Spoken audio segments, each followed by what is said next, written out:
Hə? Baxmışam. Hə, yaxşı. Bu Bax görsən baxdığın mövzunu yaxşı öyrənmişdin. Yaxşı öyrənmişdin. Mən az istəyir səssizə bilir.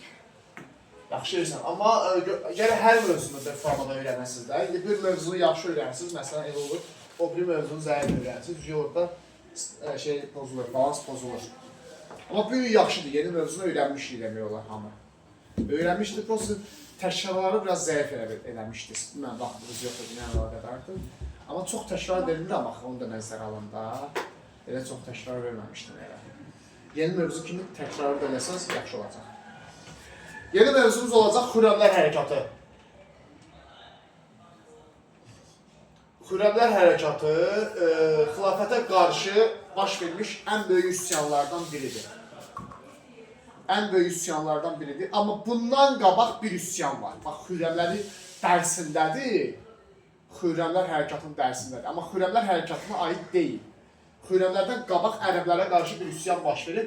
Müsafir üsyanı. 748-752. Görəcəksiniz, konspektin girişinə də yazmışam. Müsafir üsyanı 748-ci ildə başlayıb, 752-ci ilə qədər davam edir. Demişdik, Ərəb xilafətində 3 dənə sülalə var idi. İlk xəlifələr, Əməvilər və Abbasilər, eləmi? Və demişdik ki, Əməvilər və Abbasilərin dövrü daha çox ədalətsizliyi olan bir dövr idi. Elə?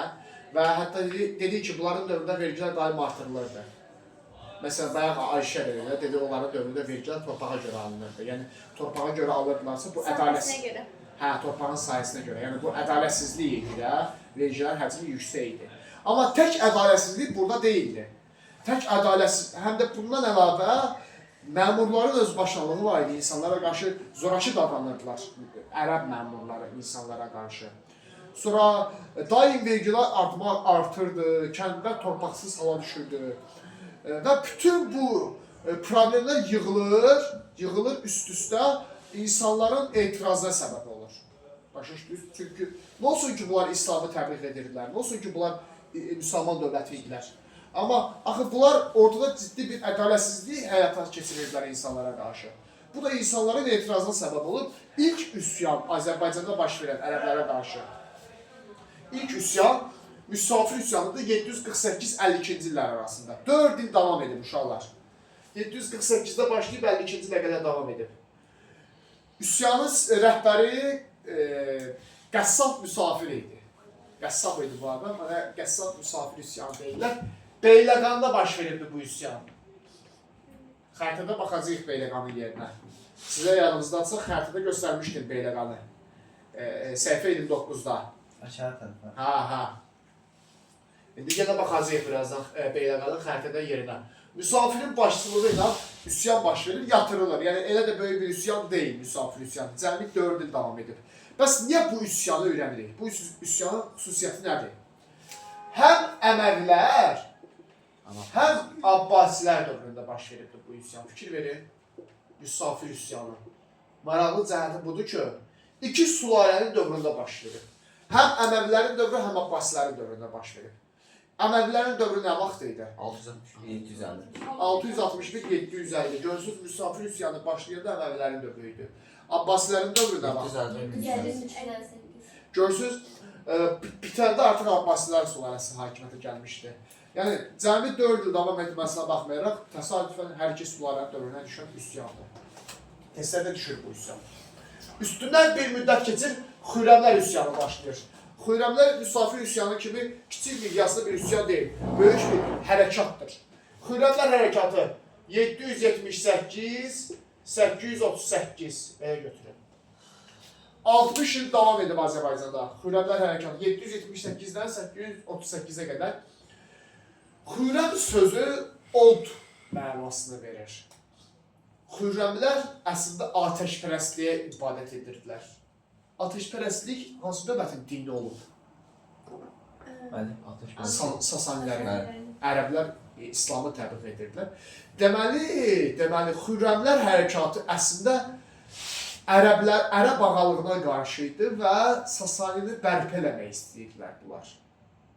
Yəni, şala qarşıdır. Yəni, sırf vergilər çox oldu deyə bu üsyan baş verməyibdir. Sırf hansısa ərəb məmuru özbaşalıq eləyib deyə bu üsyan baş verməyibdir. Üsyanın baş verməsi əsas səbəbi nədir? Ərəb ağalığı və ərəb zülmü, işğal. Yəni bunlar istiqlaliyyət uğrunda mübarizə aparırlar.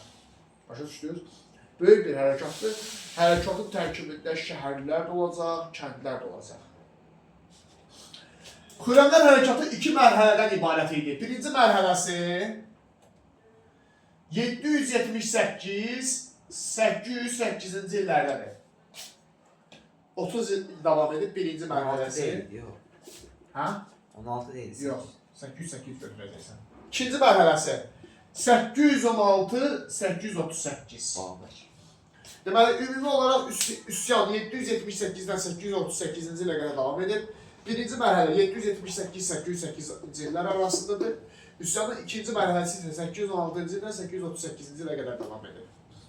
Üsyanın birinci mərhələsində üsyanın rəhbərləri kimdir? Cavidan, bir də Əbu İmran. 2 nəfər üsyanın birinci mərhələsində rəhbərlik edib. Cavidan və Əbu İmran. Və bu mərhələ uğursuz mərhələdir. Zəif mərhələdir. Yəni birinci mərhələdə ümumiyyətlə demək olar üsyançıların heç bir ciddi uğuru olmayıbdır. Düşünün ki, ərəb hökuməti birinci mərhələdə heç üsyanı ciddiyə də almırdı. Çünki əsas səbəbi nə idi? Cavidanla Əbu İmran arasında olan rəqabət, mübarizə, üsyanın uğursuz olmasının ən böyük səbəbidir. Hər iki şəxs arasında biraz ziddiyyət var idi və bir-birləri arasında rəqabət var idi. Bu üsyanın uğurlu olmasının qarşısını alırdı. Ona görə birinci mərhələdə heç nəyin yadda qalmayıb üsyan.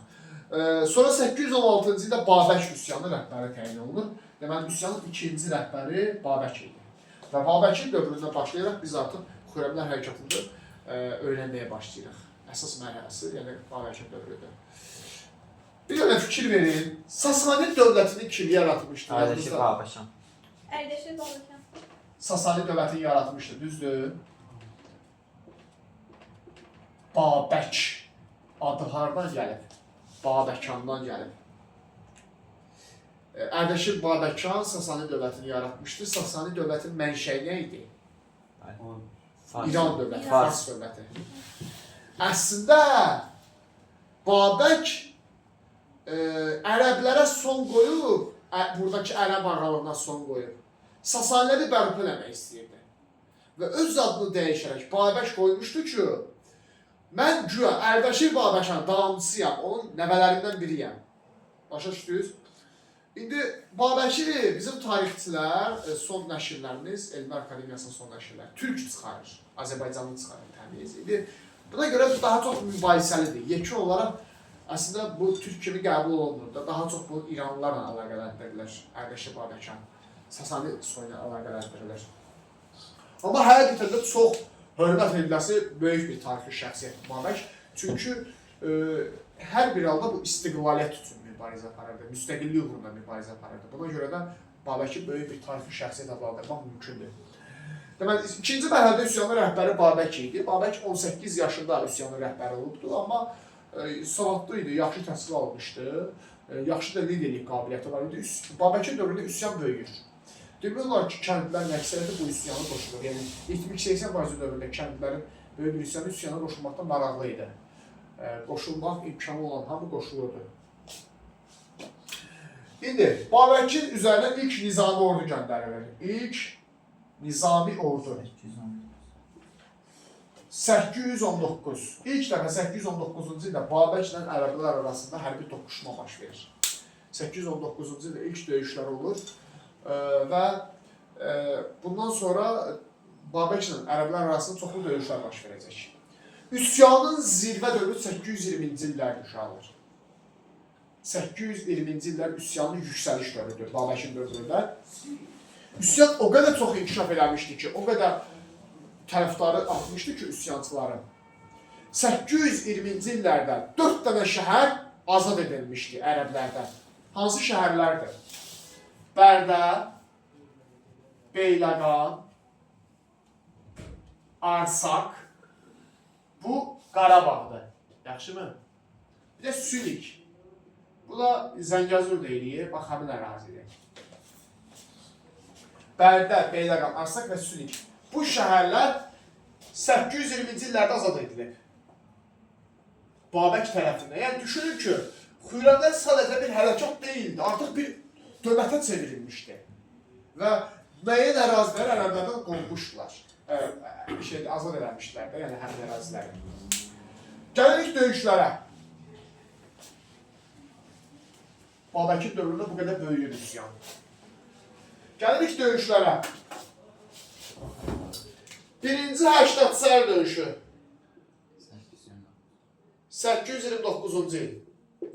İkinci Həştadsər döyüşü. 836-cı il. Deməli, 2 dənə Həştadsər döyüşü var. 829, bir də 836. Hər ikisində Xürrəmlər qalib gəlib. Hər iki Həştadsər döyüşündə üsyançılar qalib gəliblər. Birinci Həştadsərdə 829-da, ikinci Həştadsərdə 836-da. Hər ikisində ərəblərə qalib gəliblər. Kim deyər, xilafəti hansı sülalə idarə edirdi bu dövrdə? Abbaslı. Abbasilər 750-dən sonra. Deməli, Xürrəmlər hərəkatı sırf Abbasilər sülaləsinə qarşıdır. 2 dənə Həştadsərin ikisində də Babək udub ərəbləri. 2 dənə də Həmədan döyüşü var. Birinci Həmədan döyüşü 830. İkinci Həmədan döyüşü 833. Bu Həmədan döyüşlərinin isə birincisini Babək qalib gəlir birincisində. İkincisində Ərəb qalib gəlir. Deməli, fikir verin, Xürrəmlərlə, yəni Babəkdir də Xürrəmlər. Babəklə ərəblər arasında 4 dənə döyüş oldu. Öyrənə biləcəksiniz də 4-ün elini. Birinci və ikinci Həştadsər döyüşü, 2 dənə Həştadsər döyüşü var. 829-836, ikisində də Babək qalib gəlir. Birinci, ikinci Həmədan döyüşünün isə birincisində Babək qalib gəlib 830-cu ildə, ikincisində ərəblər qalib gəlib 833-cü ildə. Yəni, ərəblərin utduğu bir dənə ikinci Həmədan döyüşü olur. Həştadsərin ikisində Babək qalib gəlir, Həmədanların isə birincisində Babək qalib gəlir, ikincisində ərəblər qalib gəlir. 833-cü ildə bu Həmədan döyüşündən sonra, ikinci Həmədan döyüşündən sonra ərəblər Babəkə qarşı daha aktiv mübarizə aparmağa başlayırlar. 835 Afşin başkomandan olur ərəb ordusunda. Afşinin başkomandan olması. Deməli uşaqlar, bu Afşin ərəb sərkərdəsidir, əslən türkdür. Çox istedadlı bir sərkərdədir Afşin. Afşinin ərəb ordusuna başkomandan təyin olunması çox müsbət bir hadisədir ərəblər üçün. Çünki ola bilər pis insandır, Babəkə qarşı döyüşür, amma istedadlı biri idi. Bu ərəb ordusunda islahatlar keçirir, ərəb ordusunu yenidən təşkil etməyə başlayır. Ərəb ordusu xeyli güclənir Afşinin dövründə. Başkomandan olmasından sonra 835-ə qədər. O vaxta qədər bir dənə qələbələri var idi, fikir verin, Afşinə qədər. İkinci Həmədan döyüşündə. Bir də bunların həlledici qələbəsi var. 837 Bəz döyüşü. Əsas döyüş budur. Bəz döyüşü həlledici döyüşdür. Bəz qalası Xürrəmlərin əsas iqamətgahıdır, mərkəzidir. Bəz qalası əsas mərkəzidir Xürrəmlərin Ərdəbil şəhəri tərəfdə.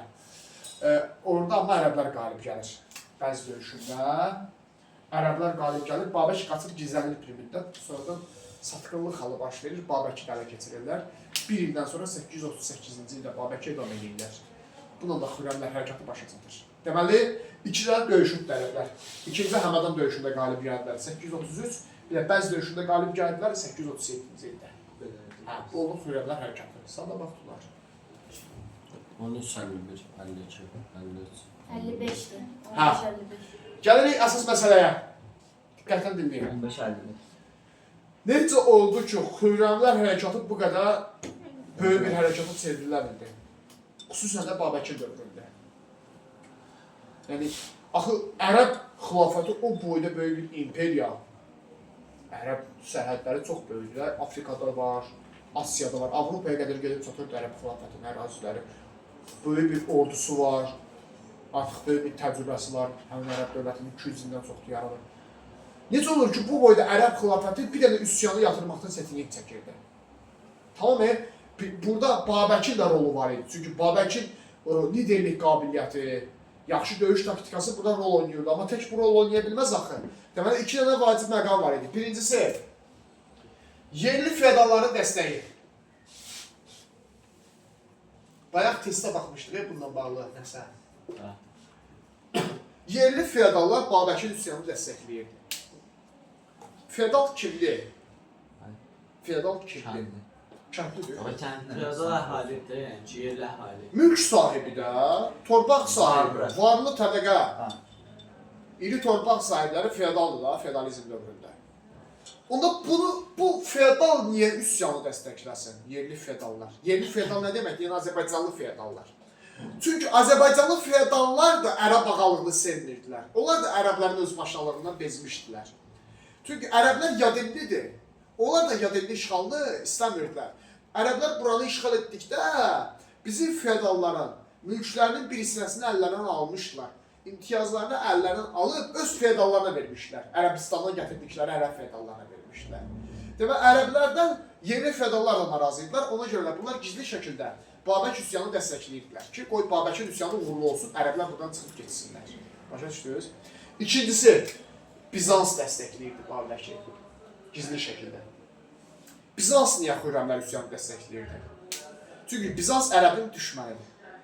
Ərəb xilafəti ilə Bizans ikisi də böyük imperiyadır, bir-birlərinə rəqibdirlər. Siyasətdə də belə bir anlayış var da, düşməninin düşməni mənim dostumdur. Yəni, ərəbə qarşıdırsa bu üsyan, mən onda bu üsyançıları dəstəkləyim. Qoy üsyançılar da ərəbi zəiflətsin. Yəni, Bizans düşünürdü ki, əgər Xürrəmlər uğurlu olsa, ərəblər zəifləyər. Ərəblər də zəifləyər daha yaxşı. Torpaqlar keçən mənim əlimdə. Yeşil olaraq Xürrəmlər üsyanı uğursuz oldu. Amma orada belə bir cümlə var. Xürrəmlər hərəkatı yaxdırıldı. Lakin Abbasilər xilafəti sarsıldı. Abbasilər sülaləsinin dövründə bu üsyan. Zərflərdə yəni. Hə. Yəni Xürrəmlər hərəkatı yatırılmasına baxmayaraq, Abbasilər xilafəti özü də zəifdir, özü də sarsılır. Və bir müddət sonra Azərbaycanda ərəb ağalığından son qoyulacaq. Xürrəmlərdən sonra. Yəni Xürrəmləri yatırsalar da Azərbaycanda ərəb ağalığı da bitir. Bundan sonra ərəblər bitir Azərbaycan tarixində. Yadınızda qaldı. Bunları 5-ci hazırlayacaqsınız. Testləri də seçilmə testlərdir, yazacaqsınız.